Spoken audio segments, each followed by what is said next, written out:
What is going on, everybody? Welcome back to another episode of the Court Storm College Hoops Talk podcast, which you can find right here on the Court Storm Media Network. We are your hosts, Kanaye and Josh, and the national championship game is set for Monday night. We're going to see the UConn Huskies take on the Michigan Wolverines for a chance to cut down the nets in Indianapolis and bring home a national championship. Now, obviously, the Final Four maybe didn't produce the greatest games that we would have thought going in. Obviously, Arizona and Michigan look like clash of two titans, two of the best teams across the sport this year. Honestly, I viewed them as 1A, 1B the entire season for the most part.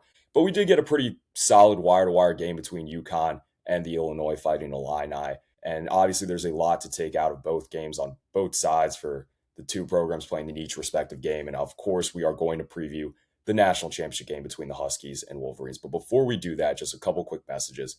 First, us here at the Court Storm, we partner with Phorm Energy to tell you about all the great products they have to offer. Whether you're someone who's an active gym goer or someone who just needs to stay energized throughout the day, Phorm has the products you need. If you're interested in seeing some more of the products that Phorm has to offer, we'll be plugging the link to their full website in our description box below. And as always, just engage with the videos on this channel in any way you can. It really does help with the algorithm, whether it's liking, subscribing, or just telling other people about the Court Storm. Everything goes a really long way, and be sure to turn on your post notifications too. So let's start with the first game of the Final Four slate, which went down last night on Saturday, April 4th, that being UConn taking down the Illinois Fighting Illini 71-62. I'll turn to you first, Josh. What were your immediate takeaways coming out of that matchup? This was one of the more interesting games to think about because it really was a 50-50 game the way that it was set up to be. Both teams kind of had an unlikely run to the Final Four. Illinois got away with, not having to face a Florida, and then UConn had the craziest comeback of all time.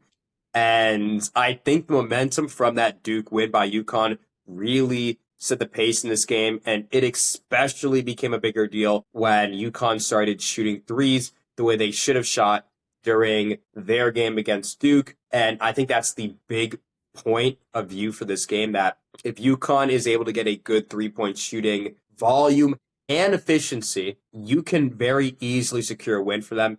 And that's just a lot because, Illinois was a far taller team. They had great three-point shooting. They had good wings, and it didn't really matter. Illinois just couldn't finish shots. They were unlucky with the ball. I'm thinking a lot about that Stojakovic, rim out. That was one of the rare shots you can get. And I think there are some unlucky opportunities for the Fighting Illini, but I think when push came to shove, I just feel like UConn had easier buckets, more open shots. Things just came to them a lot cleaner. And, it really does matter when you have players that have college basketball and NCAA tournament experience. Everyone obviously has two national championships. Bola Ball was there last year.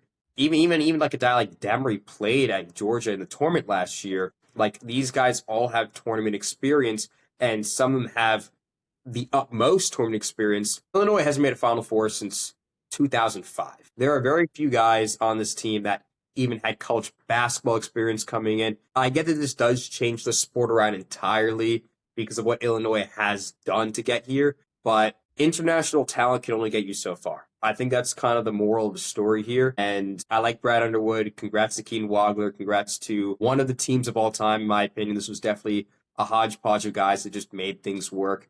But the inconsistencies that Illinois produced, especially at the end of the season, just put them down. I never really thought they were even making a national championship game. That just really felt out of the way, but I guess so did UConn. So I don't know, but it's sometimes you just have to have a good offense. I get it, defense wins championships and both teams are good defensive teams, but Illinois could not shoot the three ball as well as UConn, and that was the game. Right. I mean, it was a hell of a year for Brad Underwood and the Fighting Illini, but I think what stuck out to me most immediately coming out of this game was just the job defensively that UConn did in really just stalling and holding the number one offense in the country per KenPom going into this game last night to 62 points. There was a stat that they showed that Illinois' lowest scoring totals in a game the last 3 seasons have all come to UConn, or I should say 4 seasons. Going back to the 23-24 season, the Elite Eight, where UConn went on that 30-0 run, that was their lowest game total scoring-wise that year. This year, their lowest scoring totals were the game at MSG, which both me and Josh were at earlier back in November, and then this game last night in the Final Four in Indianapolis.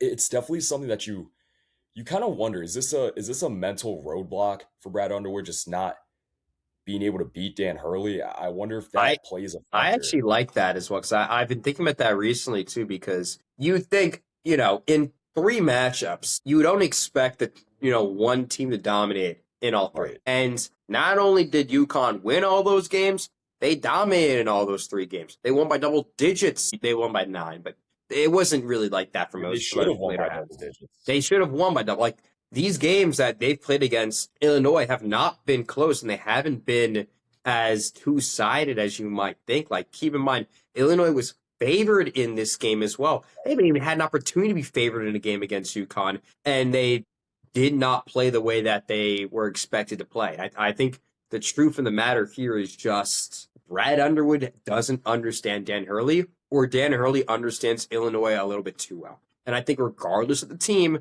regardless of what Brad Underwood puts up, I think Hurley just knows. And maybe that's kryptonite. Maybe that's just kryptonite for the Fighting Illini. Yeah, I definitely think there's a mental obstacle to being able to beat UConn that is just very present for Brad Underwood when you consider him giving up that 30-0 run 2 years back in 2024 and obviously losing by double digits at MSG this year, and really a game that they lost by 9, but probably they were lucky to not lose by 15, maybe 20 if UConn's able to knock down some more of their better looks that they got in the first half from 3. I just think, again, kind of going back to the defensive performance we got, Silas Demery deserves a lot of flowers in this game. I understand Keaton Waller went for 20. This is a point that I made on the Saturdays in Stores podcast episode, which went up earlier today. Yeah, Keaton got 20, but Silas made Keaton work damn hard for those 20 points. And Keaton just was not efficient shooting from beyond the arc. I think UConn showed they hedged hard on going over the top of ball screens, but they recovered so quickly to be able to shut off any options for Keaton to make a read to pass it to either Mirkovic or one of the Avizid brothers, whoever were in the game. And I just felt Illinois did not get the bench production they needed to be able to win this game. Andre Stojakovic, I felt honestly should have looked to be a little bit more aggressive. I think a lot of that has to be attributed to just the job Jaden Ross did coming off the bench and defending Andre. Andre's been one of the best straight line drivers in the sport this year, and he's just so physical. He's 6'7". He's athletic. And again, he had a lot of success last night in the scenarios where he was able to kind of spin off his left shoulder and go to the cup. He should have looked to do that more. He didn't really get much from Ben Rickhouse outside of that 1-3, which was a pretty momentum shifting play at that point in the game. He didn't get much from Jake Davis, who does start. But Zvonimir, I mean, really, I thought UConn really desperately needed to win the minutes that both Andre Stojakovic and Zvonimir Vizic come in the game following that first media timeout, the under 16 point of each respective half. And since Andre Stojakovic came back from that injury he suffered earlier in the year, when both Stojakovic and Zvonimir come into the game, Illinois was plus 36 this year in the kind of 4-minute span between the first media timeout and say around the 10 minute mark. So those 4-minute spans that Stojakovic and Zvonimir come into the game, Illinois just gets there's a level of athleticism they add, and they're just so more focused on being able to get up and down the floor. And I just felt UConn did a really, really strong job of neutralizing that aspect of how Illinois tries to play. And one of the main points I made about how Illinois was going to try to win this game was they were going to try to force UConn to take jump shots. It was going to be a matter of UConn was going to be able to hit them or not. We've seen it still. Teams are doubling off of Braylon Mullins and solo ball just because they've been streaky in the NCAA tournament. Granted, Braylon Mullins got hot early, made his first 2 threes of the game, finished with 4, made that one, miracle bank shot from deep in towards the end of the first half.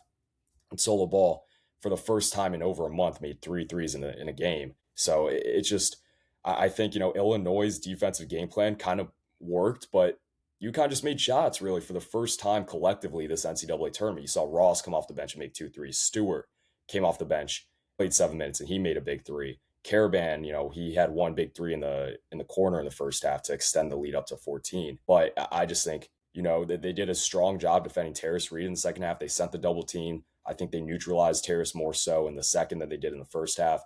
But overall, when push came to shove, UConn just made more plays down the stretch. They got the stops throughout the game.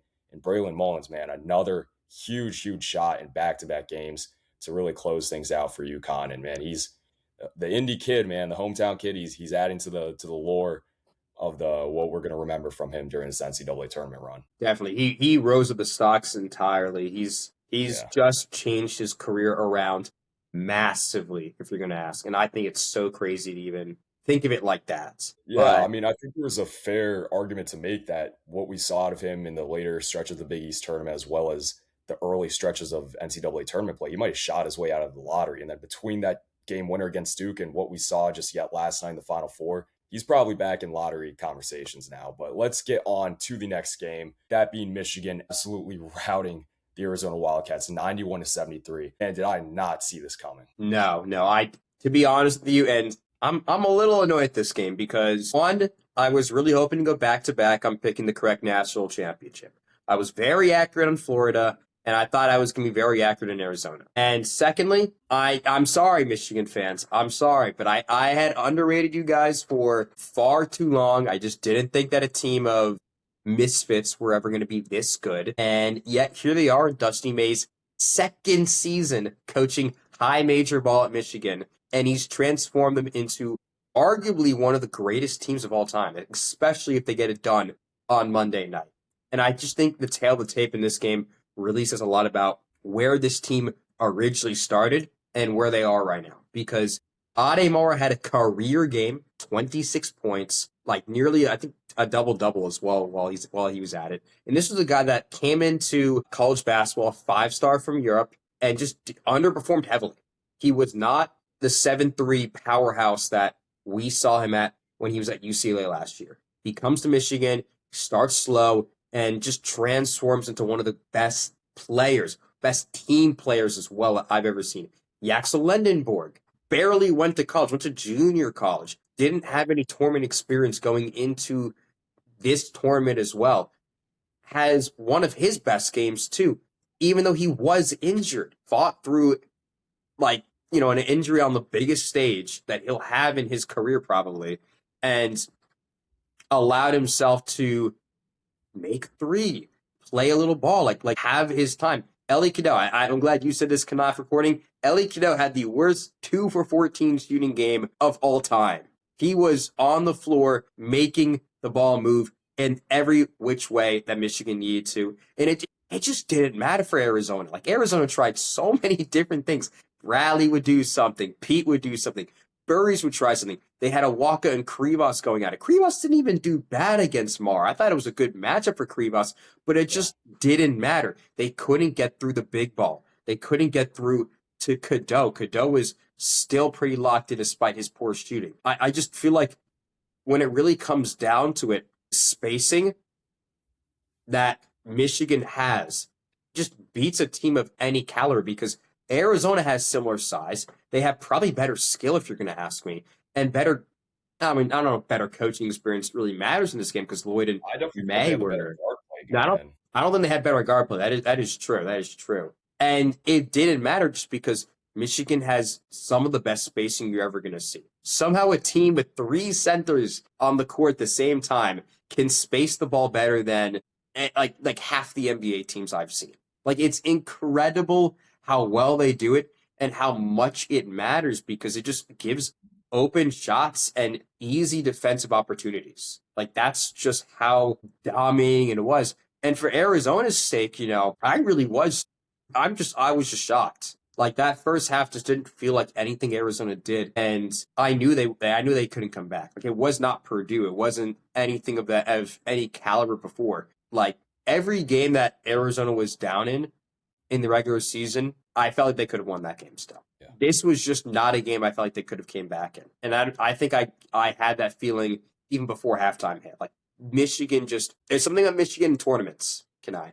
There's just something about them. They're really good at them, a little too good. Yeah, you have to applaud Dustin May with the job he's done in the 2 seasons in Ann Arbor. Of course, he made the Final Four back in 2023 with FAU. He's one of, maybe 4 or 5 coaches be able to make 2 Final Fours with 2 different programs. It's incredible the job he's done. This is really the first true success story we've seen in the portal era of college basketball where a team goes out and spends the money and comprises a team completely built off of transfers. Yaxel Lendenborg, UAB, Ademar coming from UCLA, Merez Johnson, Illinois, Ellie Cadeau, UNC, Namari Burnett was a holdover from last year, but he obviously started, I think, at Alabama and then played a year at Texas Tech. People want to point to Dustin May and said, this Michigan team is a team of hired mercenaries. It's a bought championship. But you need to remember, there is an aspect of player development that goes into how good Michigan has been this year. Ademar was not what he is right now when he was playing with the Bruins. Merez Johnson did not see the floor all too much for Brad Underwood.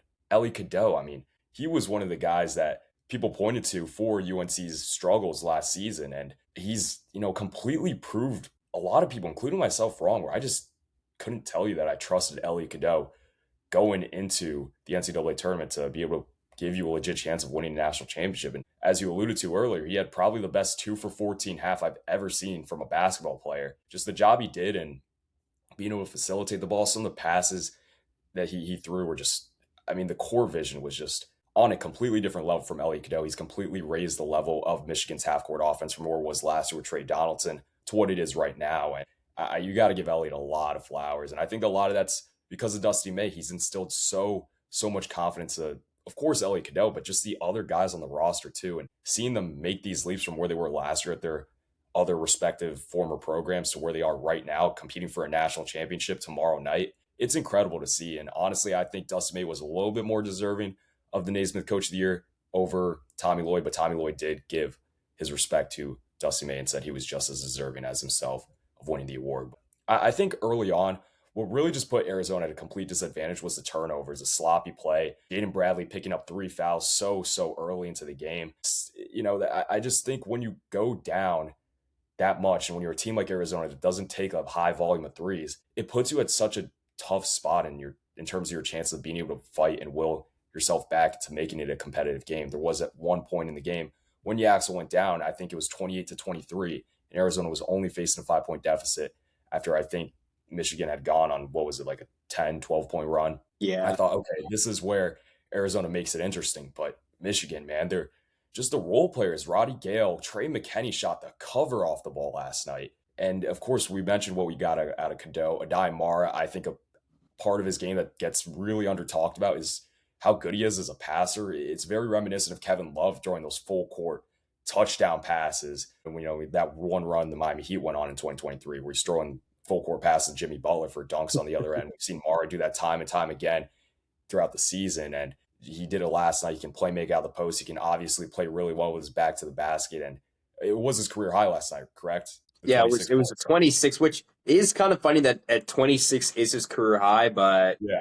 I mean, I would have thought he maybe went for closer to 30 in another game this year. But again, like Mara can win you a game, and he's going to be a complete matchup problem for UConn because, you know, Terrace Reed, most physical center in the country. I think you can make an argument for him being, but when you're going up against a 7-3 center, it's a completely different game. So yeah, I think it sets up what is a really good national championship. But before we get into that preview, I want to ask you, Josh, who do you trust more to be able to get back to the stage, Arizona or Illinois? Because both of these teams, I think, completely outperformed any preseason expectations that we had for them. I mean, I know me and you both kind of felt that Illinois had a really decent chance of being able to get to a Final Four, but it didn't necessarily play out in the fashion we expected it to. I think a lot of that is because of just the emergence of Keaton Wagler really just coming out of nowhere, being an under-talked about recruit and becoming a second-team All-American. But again, I want to turn the question over to you. Like, who do you trust to get back to where they found themselves this year? Well, let's talk tail to tape here. And listen,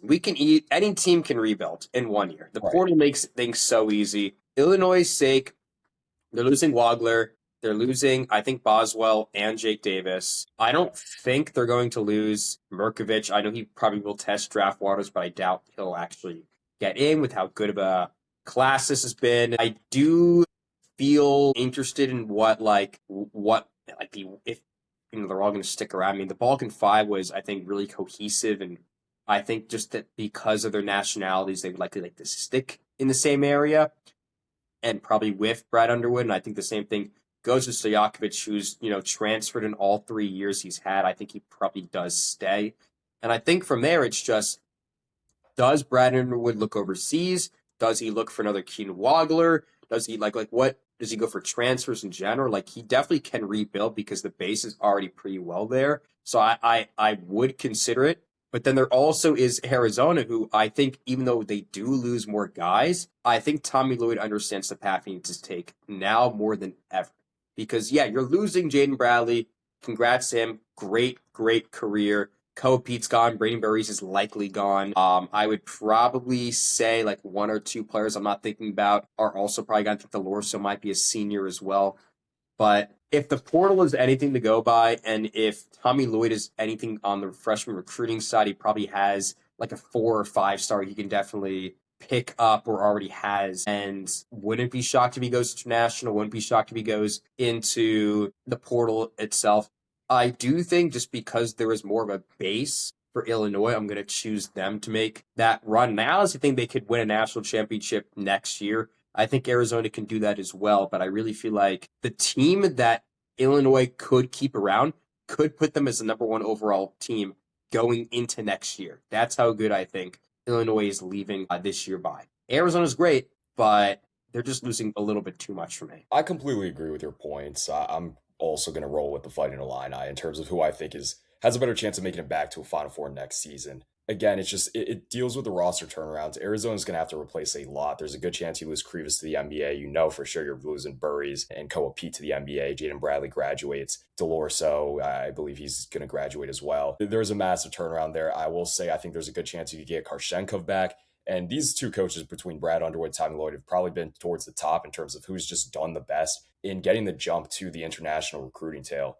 Obviously Underwood more so than Tommy Lloyd. However, Tommy Lloyd has definitely had some success. You think back to Pell Larson just a couple years back, obviously Karshenkov, Mo Krivas this year, just big success stories we've seen in Tucson out of recruiting guys from overseas. When it comes to Illinois, I just think the framework is obviously very clear in terms of how this roster is going to be put together to be able to compete, to be able to get back to a Final Four next season. You're probably going to be able to get Stojakovic back, and he'll be a senior. He'll probably be a starter as opposed to what his role was coming off the bench when they made that decision. I believe it was in December. So he should be a dynamic guy next year. You probably can, you lose Ben Rickhouse to graduation, but Jake Davis will be a returner. You probably can get Merck and both of his brothers back. Granted, I do think there is a high probability that those three players might enter the transfer portal just as a leverage play to be able to get some more money from Illinois. But I will say, for Brad Underwood, you cannot afford to lose any one of those three guys. You need that added height. You need that experience. You need that continuity to be able to win in college basketball. And, you bring back Ty Rodgers, too. This is a guy that a lot of people forget is in the program. Yeah. The guy's a dog on the defensive end of the floor. He's a guy that brings so much leadership, so much experience. I know he hasn't played in a long time, over a season now, but getting him back is going to be huge. We need to see if he is a more potent offensive player than what he was before he got hurt. But nonetheless, having that, veteran guard experience is definitely going to help, especially on the defensive end of the floor. Let me tell you, a portal target they should attack as soon as it opens officially on Tuesday. Hayden Lewis just entered the transfer portal out of Villanova today. I think he fits so well with the Fighting Illini. Coming over from the Big East, Big Ten, it isn't a completely different style of play. Big East is very half-court oriented, and Illinois was towards the bottom in the country in pace this year. I think they were 268th. So I think Caden Lewis fits right in. He's a good playmaker. He has a little bit of scoring pop when he is on, and I think he'd be a great, just taller guard to add into the mix here. Of course, I don't think he's going to be Keaton Wagler, but I think he could definitely help mitigate some of the turnover from this year to next year. Yeah, I actually do like the Lewis pick. I mean, I'm annoyed that he even transferred to start off with. But he should have stuck it out with Willard, but I like that as a pick. I haven't really thought about what players Brad Underwood could pick up. I think he has hit on his transfers in the past. Yeah, he has. Stojakovic is a hit if you're going to ask me. But if he wants to keep it this Balkan 5 mentality, I mean, I wouldn't mind going back out there or getting a Nicholas Abdulas and putting him at points. Right. Yeah. I mean, that's something I completely forgot to mention. There's a really high chance that he goes and looks overseas to see what talent is out there. He might recruit another international guy out of the portal. You mentioned Nicholas Abdulas. I think, Thies to Ritter is probably going to test NBA waters, but who knows? Could be a guy that ends up joining the Euros in Champaign. But let's now get on to the main talk of this episode, previewing the national championship game slated for Monday night between UConn, who is attempting to go for a third national championship in 4 years, which would cement Alex Caravan as one of the most decorated players in the history of the sport, as well as Dan Hurley. I think that would enter him into some really uncomfortable conversations. You're talking about John Wood and Adolph Rupp. It's crazy to say that out loud, but there's a real chance that it happens if UConn is able to take home a championship, cut down the nets on Monday night. Now, Michigan, obviously, just 2 seasons removed from going 8-24 in what I believe was the worst year in Michigan program history under Juwan Howard in his final season coaching there in Ann Arbor. And obviously, Michigan's been the juggernaut, the titan of the sport this year. We saw them blow through the Players Era Festival. We saw what they did to Gonzaga. We've seen them roll through Big Ten regular season play. Obviously, they did lose to Purdue in the Big Ten championship in the Big Ten tournament. But I think they're the first team in NCAA history to score 90 plus in every single tournament game in the 5 they played up to this point. It's really, I mean, it's two completely different stories here. Michigan's been the Titan. They've been rolling through everyone in this tournament. Thought Arizona was going to play them close, but they obviously were just, I mean, had no problem, even despite Yaxel getting hurt. But UConn just feels like they're, the destined winner here. I mean, with the Yeah. fashion they won some of these games, and it's gonna be really, really interesting to see how these teams match up once we get onto the game floor on Monday night. Yeah, it's really once again the classic. Do you have the ability to guard this player mentality that I think Yeah. matters most? Because keep in mind, Michigan is walking into this game with a better offense and a better defense, which I really think matters a lot. If you're going to ask me for this game, I just don't know what UConn needs to do other than just shoot the lights out. Because if you're going to ask me, being a good 3-point shooter does matter, especially considering the fact that, Michigan's not a crazy good 3-point shooting team, but UConn needs to have like 11 threes again if they want to have that chance.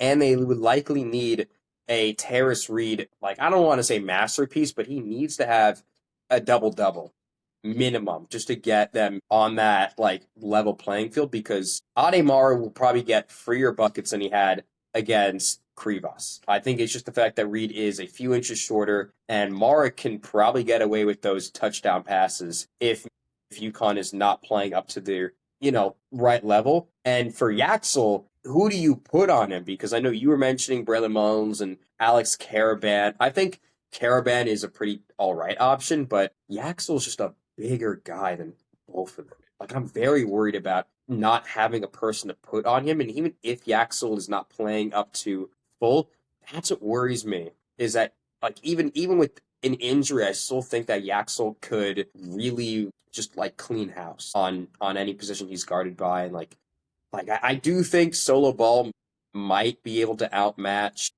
Ellie Cadeau, or if Demery's on him. Like, I think there is a slight advantage I would give to UConn guards here, but big ball is just going to be too powerful, I feel like. I think this is a little bit of an undersell, but big ball is just kind of where we're at right now in college basketball. I know we haven't talked about it too much and how it's really affected the sport, but having Marez Johnson and Mar to guard is nearly impossible. Yeah, I think for UConn just to even have a chance to win this game, they need to play a near perfect ball game on Monday night. You mentioned UConn needs to probably make 10 to 12 threes in this game, and they cannot allow Michigan to shoot. What was it that they shot, like 12 for 26 against Yeah. Arizona?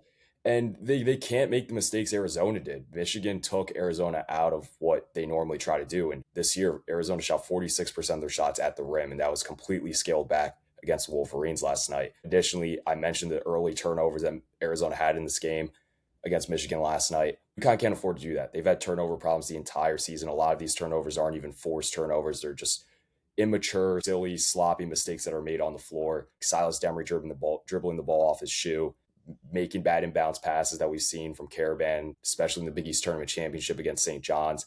Those mistakes can't happen, and I think that played into UConn's advantage against Illinois, where they only had 3, maybe 4 turnovers at most. Illinois became a much, much better defensive team as the season went on, but they just don't force a lot of turnovers. And with a team like UConn that struggled against teams that forced turnovers this year, I think that obviously really helped UConn's chances into being able to come away with a win last night against the Illini. Now, again, you can't turn the ball over against Michigan. You cannot let them get out in transition because they are, I mean, cinema to watch in transition. You got Yaxel Lendeborg, which we got to see how healthy he is tomorrow night. I think, the way it looks right now, he's probably going to be 60, maybe 70% at most. I think he played on some adrenaline coming back in the second half where he was able to make 2 threes, but he's probably feeling it more today in his knee and his ankle. He's probably going to feel it more tomorrow in his knee and his ankle than he did in the second half against Arizona last night. And I think that's a big factor because if he is 100% healthy, he's probably the guy that Michigan looks to pick up Silas Demery 94 feet, the way we saw him do against Braden Smith and Purdue this year. And Yaxel can do it. I mean, when he's healthy, he just absolutely destroys the other team's game plan. He's such a matchup nightmare, complete mismatch. These guys 6'9", 240, 250 pounds. He can shoot the 3 ball. We've seen him go for 5+ in several games this year. He can get downhill. He can dunk on you. He can, play make really, really well as an exceptional rebounder, a great defender. Again, from the UConn standpoint, who do you put on Yaxel? I think Braylon is going to have no choice but to be matched up with him. But I think this is where we see Jaden Ross play an extended volume of minutes coming off the bench for UConn, where he's obviously still at a little bit of a height disadvantage and a probably size disadvantage against Yaxel Lendeborg, but he plays a little bit more physical and he has a little bit more defensive tenacity to him than Braylon Mullins does. I think Karaban winning that matchup at the 4 offensively is going to be a massive, massive part. But I told Josh this off recording that I am worried for Karaban's sake of him being able to have a big score night, just because we've seen in 2 games now when he had to go up and defend Davi Mirkovic and Cam Boozer that it completely drained him, needing to exert that much energy on the defensive end of the floor, where despite him getting really, really good shots against both Duke and Illinois, he just wasn't able to make them, and he was missing short. Very clear that he was tired from, again, needing to spend so much of his energy defending those 2 post players. And I do think Merez is quite different for both Mirkovic and Boozer, where those guys are more floor centered. Merez can get up, and he's going to be on the offensive glass. He could put back dunks on AK. I'm worried about that matchup a lot on the defensive end of the floor, but if AK can, wall up and just play as tough as he can, and hopefully those stops lead to him being able to knock down some good looks that he should get in this game with some of the taller players chasing him around over the top of curls and staggers, then I think that puts UConn in a good spot. I think Silas is going to be really critical, because in the minutes that we see UConn get stagnant offensively, like last night against Illinois, there's just really no shot creation. No one's really going to get a paint touch. Silas is the only guy on this UConn roster this year that can go ahead and do that. And you got to look for Silas to be able to go and create those opportunities, because it opens things up for the shooters like Mullins, Ross, Stewart, Ball, and Solo Ball. That's another big factor going into tomorrow night too. He's apparently dealing with a foot sprain. He has a boot on today. His status is questionable leading up to tomorrow's national championship game. So again, UConn, they're going to need to play near a perfect game. And I think one thing that does give me hope as a Husky fan is that we still have not seen a complete game out of UConn this year. We have not seen a game where everything clicks and they play a true 40 minutes of winning basketball. And maybe this is the game where it all comes together. Who knows? This feels like the team of destiny, but they got an absolute juggernaut in the way of being able to take home their 3rd national championship in the last 4 years. I actually like that argument a lot. I really do feel like the way that I've looked at this team for a while, and the same way that you probably looked at, is that they could win a national championship, but holy cow, it would have to be some random scenario. And it kind of has been a random scenario in the fact that they were underdogs in, I think, 3 of their last games. And here they are now going as another underdog, this time a far bigger underdog, I would say, against, probably the second best team to Duke. And they already beat Duke. So I don't really know if you're going to chalk it up to just they went on a hot run now and they just happened to play one of the best teams of all time, or this is the run. This is the greatest coach of modern college basketball, and this is the team of destiny, as you said. I would definitely put it at a 70-30 odd. I really do feel like Michigan is that favorite, and the way that they've played so far in this tournament makes me believe that, if they're hitting 90, they're probably going to win this game outright. And if they're hitting 90, then I'm really wondering if UConn can even get to 80.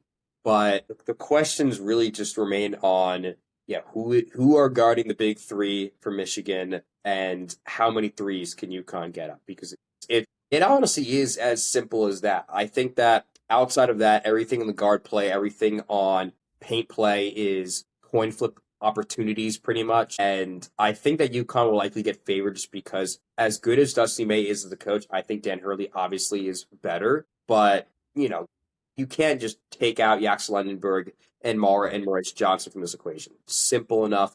And I'm going to go Michigan. I think it's, once again, the safe bet. I have said every single time it's been the safe bet and it hasn't really worked. And I did pick incorrect on both games for the Final Four. So I guess if I'm doing this again, congrats to UConn on winning the 2026 national championship. But I just, the Big Ten curse ends here. I think it just has to happen now. I mean, that's another great point to make. It's been 26 years since the Big Ten has won a national championship in college basketball, that being the 2000 Michigan State Spartans. But I think there's just, this matchup is so interesting going into tomorrow night, because I think on both sides, there's just nothing you can do in on-court game prep that really does set you up to know exactly what you're going to be hit with. You cannot replicate the height and the athleticism, just overall size that Michigan has when you're going up against your scout team players, your walk-ons, your guys who don't play all too much on the bench for UConn's sake. But at the same time, from the Michigan angle, you cannot replicate what UConn does offensively on a one-day game prep basis. You can tell your guys to stick with players and chase them off of over the top of ball screens, chase them off the three-point line all you want, but it's a different animal once you get on the game floor with UConn. And there's a level of attrition I think that could set in. You get tired. There's going to be probably ample opportunities for blown missed assignments that UConn can take advantage of in this game tomorrow night. It's going to be a matter of UConn being able to convert on those opportunities that they get when Michigan blows a defensive assignment. I think from the UConn perspective, something they're going to need to look to do is try to employ the Purdue game plan that they rolled out with against Michigan in the Big Ten championship. I think the way Purdue and UConn are kind of structured are in a way kind of similar, where you kind of have Yeah, a lead yeah. guard, you have two important players in your front court between Clough and TKR, in UConn's case, Reed and Caravan. I think you got to look to put them in as many high ball screen actions at the top of the key as possible, because you get those bigs, you pull them out of the painted area, that's going to open things up for driving lanes to be able to get to the cup and finish around the rim, not needing to go over. I mean, what is it, like a 7'9" reach when Mara puts his hands up, probably. It's just, how do you score over that? I really couldn't tell you. I mentioned earlier, Perez is a great athlete. He could definitely get up and block a lot of shots too. Yassel can do the same if he's healthy. And it's going to be really, really tough for UConn, but who knows? I think Dan Hurley might have one more trick up his sleeve. I honestly would be shocked if he did. I really feel like this game, like, it feels like, once again, a game that you would expect to go in Michigan's way, the same way that I thought Duke was going to win it. And I'm not sure. I'm just not sure, because you can never count out Dan Hurley. What is your official pick? My official pick here, I think I have no choice but to roll with the Huskies here, man. Listen, if you have Dan Hurley, you always have a chance to see the way this team has fought and the resiliency they display, the just absolute will to win, the lack of wavering when you face adversity. It's incredible. I mean, it's been one of the most memorable runs I've seen as a college basketball fan through, the 20 years on this earth that I've spent. I think, again, I believe Dan Hurley, Luke Murray, Kamani Young, they'll put together the best game plan possible. I think if UConn wins, it's in a close game. If they lose, they probably lose by 15 to 20, I'd say. But hey, we saw it against Duke, we saw it against Providence this year. If UConn goes down, they definitely have the guts to be able to put in a comeback effort at the worst, to at least make it kind of dicey towards the end. And I think for the first time this season, we're going to see UConn play a full 40 minutes. And again, I don't know that's enough to beat Michigan, but with Yaxel being hurt, I mean, let me make myself clear. Yaxel's been my favorite player to watch in college basketball this year. And it sucks that UConn has to, unfortunately, take him down tomorrow night. But nonetheless, I think UConn, they need to make shots. Michigan's going to probably double off with Solo, probably double off with Mullins. We need those guys to make shots. And Mullins, he needs to keep the hot streak going. He shot the ball incredibly against the Illini, obviously still riding off the massive momentum he had from the game winner against Duke. And what a story it'd be on the UConn side, the Indianapolis kid taking home a national championship just 20 minutes outside his hometown. Terrace Reed winning a natty against his former program. Alex Caravan going for college basketball immortality. Dan Hurley entering himself into the conversation with some of the greatest coaches to ever do it. I'm here for it, man. I hope it should be a really, really good game. I think deep down it will be. But yeah, I'm rolling my Huskies here. Go get number 7. That's been, hey, for Michigan's sake, we have, if they win it, you have 2 Final Fours and a national championship for Dustin May. That pretty much secures him of ever leaving Michigan. He's probably a mainstay for the program for the rest of his career. Axel Lundenberg has one of the greatest career change-arounds, I think, ever, in my opinion. And Ademara, Ellie Cadeau, they get everything that they deserve, pretty much. And from, Big Ten breaks 26-year curse, puts Michigan on a honestly different level as a program as a whole. And I think, it changes around, once again, how we view the transfer portal. I think it really is a game as pure as that. I don't really know how much it's really going to matter at the end of the day, but I think if Dan Hurley wins this one, if Dusty May wins this one, we're going to have a new great coach to talk about. Yeah. I know Dan Hurley's already there. I think it's going to be that other tier level, but if Dusty May wins it, he's already better than Tommy Lloyd personally right now. I think he goes above where Todd Golden is right now, and he goes into like a neutral ground territory where if he wins another one in the next 5 years, which he certainly can, the way he has been coaching, honestly, out of his damn mind, if you're going to ask me, he goes into maybe that like Jay Wright, Roy Williams, like 2 or 3 win champion contender and coach guys. Like he has a great future, and I never want people to ever diss Dusty May ever again, because I liked him at FAU, I liked him at Michigan, and I think that he really does grows on you. And he's from Indiana. He is born nearly as close as Braden Mullins is. This is a homecoming for him too, by the way. Right. Yeah, I mean, listen, I love the stories that have surrounded both these programs this year and that are surrounding this game that will be taking place on Monday night for a national championship. But that's going to be taking care of everything that we had for you guys on this episode of the Court Storm College Hoops Talk podcast. We are pumped for this game. It has been a fun season to watch. Unfortunately, we wish the games last night would have been a little bit closer, but still, it's matching up for what should hopefully be a really great end to the college basketball season. But of course, stay tuned for our recap of the national championship game, which should be coming out early this week. But until then, we'll see you all next time.